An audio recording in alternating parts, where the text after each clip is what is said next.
roof ng Blacklist International na na-master na talaga nila ang ultimate bonding experience through this game. My name is Wolf, your analyst. The following post-game statistics are brought to you by Smart. They talked about how good of an idea is para sa NXP. In fact, ang kanilang idea para labanan ng Blacklist International ay number one ay i-ultimate burst ang Blacklist International. Kaso hindi nila nagawa dahil sa mga heroics ni Omay Venus. Pangalawa ay hiwa-hiwalayin mga members sa Blacklist International. Kumbaga, buwagin yung ultimate bonding experience through the link, through the Benedetta para paghiwa-hiwalayin sila sa mapa. Pero yung Blacklist International, sinimplihan lang nila, in fact, yung kanilang approach in this particular game. Do take note, ang ganda ng adjustment ni Barats. Edward, I think, really itemized well. Kumakuha siya na DHS sa pinakahuling clash para pinakahuling item niya, which kinda gave him a lot of damage in the latter stages of the game, as you can see in this post-game statistics. And by the way, ang mga ginawa ni Edward ay napakalupit. And we will see that for sure in the upcoming highlights. Do take note, dalawang bagay ang masasabi kong naging key factor kung bakit nasabi ko na na-master ng Blacklist International ang ultimate bonding experience. At ang dalawang bagay na yun ay mid-game power spike control at pangalawa ay ang objective taking potential ng side ng Blacklist International. And then, why don't we watch the highlights to see kung paano nga ba nangyari yun? These game highlights are brought to you by Smart. Now, 5-0 para sa NXP bago yung una nilang death. In fact, H2O, in a span of seconds, nakakuha siya ng 1-0-1, isang kill sa mid and another kill doon sa Barats in the bottom lane.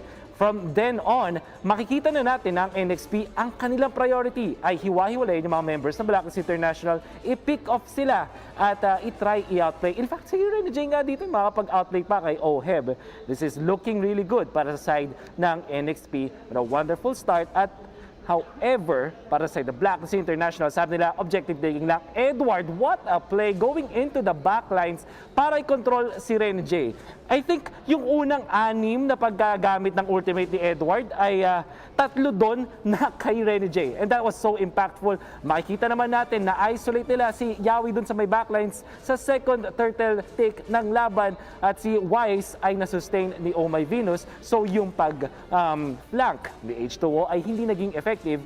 At yung NXP na gusto nilang i-divide yung Blacklist International, sila pa yung na-dissect na Blacklist International and in turn, they will concede the second turtle of the game. At tuloy-tuloy na ang pamamayagpag ng Blacklist International. This is the mid-game power spike ng Blacklist International na alam nila. Pag sinabay nila to with their objective taking potential, nakikita natin na ang Blacklist International ay nakakakuha talaga ng magandang pagkapanalo sa laban na to. In the highlights, hindi natin nakita masyado yung pagkuha ng Blacklist International ng creative ways sa pag-take ng objectives. Minsan nag-group up as 5 sila, minsan inuuna nila yung heroes ng NXP, minsan naman si Wise nagsosolo doon sa Lord. But every single time na gagawin nila yung objective taking na yon, they make sure na sila yung nasa advantage. And NXP, ang ganda ng shutdown nila kay Wise with James Heroics onto the backlines. And by the way, the Exhort Veil, ang ganda ng point ang ganda ng sense. You want to stop yung Blacklist International, may AOE control ka with the Tornado, with the knock-ups. However, walang yung Blacklist International, the moment na hindi sila na-burst ng NXP, dun sila mayayari. This is what I'm talking about. One of the clashes in the latter stages of the game. Saan nahiwalay na naman ng Blacklist International yung NXP. Do take note, NXP, sila yung gustong mag-dissect ng lineup ng Blacklist International. But in turn, Blacklist International, their fundamentals were solid. Yung kanilang objective taking potential ay kabisadong-kabisado nila. Kaya nga naman sila yung namayagpag doon sa laro. Oh my Venus! The MVP of the game, 1, 2, and 10 on this Estes. At bakit siya yung naging MVP of this game? Do take note, NXP, meron silang Farsa, meron silang Veil, meron kang H2O Link, tapos meron kang Benedetta. Pag pinagsabay-sabay nila yung damage output nila, kaya nilang i-burst yung mga squishy heroes ng side ng Blacklist International. Pero sabi ni Omay Venus, hindi mangyayari yan. ang win condition para sa NXP ay i-burst ang mga members ng Blacklist International bago pa mag-kick in ang sustain ni Oh My Venus. But with good positioning at good guarding doon sa kanyang jungler, pati na rin doon sa timing ng paggamit ng skills ni Oh My Venus, nakita natin na nanalo yung Blacklist International with the mastery of the ultimate bonding experience featuring the Estes. At ito pa mga lupit dyan na syempre yung mga live watching rewards. If you do scan this QR code or get into the link, one of the first 30. Unfortunately, ang feeding digi strategy na ginawa ng Blacklist International ay hindi nag-work sa NXP, and I'll explain that in a short while. My name is Wolf, your analyst, and the following post-game statistics are brought to you by Smart. Now, titingnan natin ngayon ang post-game statistics, but I also do want you guys to look at the heroes na pinili ng NXP. Dahil ang kanilang first pick ay Benedetta. Many times, ang mga teams na kinakalaban ng Blacklist International are looking into getting the Benedetta. Tapos, ang naging sagot ng side ng Blacklist International ay Harith, which is normal naman. Tapos bigla silang nagling para kay Wise, and it was really surprising because this is a rare pick para sa side ng Blacklist International, but kind of makes sense. Now, ang ganda nga lang ng sagot ng NXP. They went in for the Cho, which, really worked wonders in this particular game. Renny J on the Cho. Yung Cho kasi, technically speaking, maganda siya laban sa Ling, pati na rin sa Harith, kasi when it comes to the laning stage, ay pwede kang mag-gold lane Cho laban sa isang Harith. Tapos kung pwede mo rin naman siya gamitin bilang tank. So, flex pick pa rin, natutuhog niya parehas Harith, pati na rin ang Ling, kaya very commendable draft coming out from NXP. Tapos, pinair up nila with the Lancelot to match the tempo of the Ling. Kaso, nagdigi bigla ang side ng Blacklist International. And the response on the side of NXP, I also liked it a lot. Binan nila yung Barats para medyo lumamang sila sa side lanes. Okay lang na ibigay yung Pakito kasi ang kanilang ginawa ay dinalaw nila yung side lanes with this Lancelot. And that to me was the winning moment, or at least yung winning decision na ginawa ng side ng NXP. Love the fact that they also picked up the Grok as well as the Selena at binigay nila yung Angela that could have been good para sa side ng Blacklist International. And then we will explain later kung ano nga ba yung mga ginawa ng side ng NXP, kung paano nila na-overcome yung feeding digi strategy. And I'm sure that we will see that in the highlights. And by the way, these game highlights are brought to you by Smart. Now, do take note, H2O or H2, phenomenal with the Lancelot. Kung titingnan natin na 6-0, pero syempre feeding digi strat yan, ang gusto kong tingnan ninyo ay yung double kill at eventually triple kill niya doon sa bottom lane. And we kind of missed it already. But do take note, yung unang rotation na ginawa ng NXP ay papunta doon sa bottom lane. Binigyan agad nila si Oheb habang hindi nagpapapigil doon sa digi strat. Now, why is the Selena okay versus the digi strategy? Technically speaking, ang bilis mong masi-speed up yung pag-take ng jungler mo. By the way, lupit ng ginawa ni H2. Medyo pati mistakes ginawa. But yung response ng NXP ay maganda. Tinulungan talaga nila si H2. Going back, Selena is okay laban sa isang digi strat kasi napapabilis niya yung pag-take ng jungle ng isang digi strat ng Lancelot, for example, dahil sa kanya paglagay ng mga traps. Yawi was phenomenal when it comes to protecting his jungler. Many times in this game, hindi lang naman din si H2, pati na rin yung mga kampe kung sakaling ang Blacklist International ay mag-a-attempt na sumubsob sa NXP. And also, ang kagandahan sa Grok plus Selena, ang taas ng vision ng NXP. At nakakuha sila ng magandang control sa mapa because of this. And do take note, Lancelot bilang okay din naman na isang jungler laban sa digi strat kasi meron kang killing spree, napakabilis mong mag-take ng jungle at nakakuha ka pa ng kill sa kalaban so that you get almost a lot of a lifesteal. And that last clash na tapos na rin, almost mapatay na doon si H2O, but you did see yung communication and yung tulungan ng side ng NXP.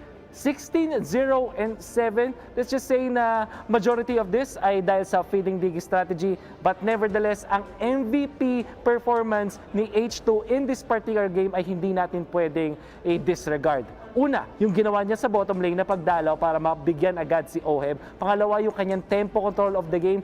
Parang hindi siya nagpapigil dun sa Digi strategy by fast clearing the jungle. Tapos ginagamit niya yung early gold na nakuha niya from the Digi and translate it to damage onto the side lanes. Kumbaga, binigyan siya ni Eso ng gold ng pakonti-konti dahil eventually mawawala na nga dahil sa Digi strat.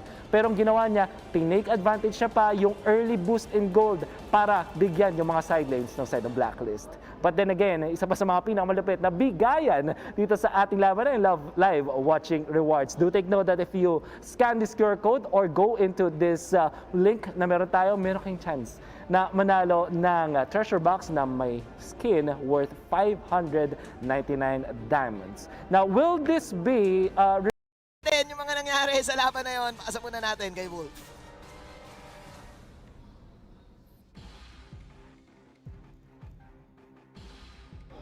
Thank you so much, casters! And napakalapit na ng NXP. Kayang-kaya na nila, nakikita na natin yon. But Blacklist International denied them of that victory sa kanilang clutch moments in the latter stages of the game. My name is Wolf, and let's break down that game number 3. The following post-game statistics are brought to you by Smart. We're gonna be talking about the items a little later on. I do want to take note nga lang, halos parehas yung naging draft. Nauna doon yung pag-pick dun sa Benedetta, sinagot ng Ling Harith ulit ng Blacklist International. Lancelot and Cho ulit ang pinili naman ng side ng NXP. Totally makes sense. Ngayon, opponent ko pa yung naging variation na pinili ng side ng Blacklist International. Sabay kuha ng thumbs doon sa first pick sa second phase. In fact, Edward picked up a very, I would say, role-playing role dito sa ating laban. He picked up yung huling item niya is, isa sa mga pinakahuling item niya even, is the Oracle. Kasi alam niyang kailangan siya mag-sustain. Certain point in time, kumuha muna siya ng Rose Gold Meteor para din siya yung maging frontliner para sa side ng Blacklist International. Para i-bait yung ginagawa ng NXP. So, para pag nag-all-in sa kanya ang NXP, makapag-survive siya at makapag-heal with the Queen's Wings, Oracle. Tapos, binenta na niya yung Rose Gold Meteor sa dulo at kumuha na nga ng Malefic Roar to end the game. Ngayon, yung side ng NXP, ang kanilang response dun sa Thumbs pick ay kumuha sila ng Kufra and Selena, pero hindi nila binan yung Digi. At dahil dyan, sulit na sulit yung pick na Digi para kay Eson. In fact, hindi na nga niya kinailangang feeding Digi strategy kasi ang ginawa nila, this is a keyword, side lane emphasis coming out from the side of Blacklist International. Dahil nga naman nasulit yung time's journey doon sa Kufra, pati na rin sa Cho, laging awkward na para sa side ng NXP na makipag-team fight sa side ng Blacklist International kasi laging may threat na makancel yung crowd control nila. And for sure, we'll see that in the highlights. And these game highlights are brought to you by Smart. Side lane emphasis. This is what we talked about. Nag-push agad sa top lane yung Blacklist International. Zinone out ni Eson, tapos si OM nakapag-farm to the point na na-level gap pa nga si Rene J doon sa top lane at nakuha ng napakabilis na tore doon si OM. Marami rin na tinanggal na gold lane na siege minion away from Rene J, kaya mas lumamang talaga si Oheb to the point na at 8 minutes and 40 seconds, tatlo na agad yung item ni Oheb. Yan naman, maganda talaga simula. Wise was also phenomenal starting. Nag-godlike agad siya, napaka-agad din sa ating laban kaya nakapag-farm. That also meant na si Edward ay unchecked using the flicker. Almost makakuha ng kill doon si James, pero nakita natin, sustain is key para kay Edward. Lalo sa clash na to, nakita natin na nabuhay siya long enough. Nabato siya eventually, pero nakapag-collapse na yung Blacklist International, nakapag-respawn na sila for the quick turnaround, giving Wise once again na napakaraming gold at nakuha pa nila si H2 dito sa particular clash na to. Kasi nga naman, tingnan mo yung parang pag-outer circle, inner circle na ginawa ng Blacklist International. Sa labas sila tapos pinunta nila yung NXP. So, pinrap nila, basically speaking. Sa side ng NXP, nakakuha sila ng konting kontra sa Blacklist International at napatagal nila yung laban using yung the next play segue way or etong mga death bush tactic na ginagawa nila katulad ng bait ni Rene J. Tapos nandun bigla si Exhort para dun sa combo at ginamit pa yung flicker. Although, arguable kung dapat ba nag-flicker si Rene J doon. Kaso gusto nilang masecure kasi kill kay Edward. Eventually, Rene J was taken out. Ngayon, NXP, natry nilang lubaban with all the fight in them. Kaso nga lang, pag nagdikit-dikit na yung Blacklist International, walang control ang NXP dahil doon sa time's journey. Do take note, H2 was phenomenal. Pati na rin si Rene J, yung combo nila. And kahit si Exhort, ang ganda nung mga death bush play kung saan nag-aabang sila sa mga bush, unseen, tapos bigla sila makakuha ng kill. However, yung kontra ng Blacklist, kapag nakapag-sustain na sila dahil ang kanilang itemization dito ay interesting. Nag-Queen Swings din si Oheb, enough na kiras, I believe, nakapag-kiras din doon si Oheb, tapos nag-Dominance Ice si Eson. At ang ganda ng nakaw ni H2, kaso na turnaround na nga ng Blacklist International. At kung titingnan nyo, bawas ang pinaka na-push na part ng mapa para side ng Blacklist International ay yung top lane kung saan nadami siya yung Torres. So doon pumunta yung Lord, which means na dito sa laban na nakita natin, kahit pa ibigay ng NXP ang lahat, wala na silang additional na depensa. Si Lord pumunta dun sa may bottom lane and eventually nakuha na nga ng side ng Blacklist yung laban.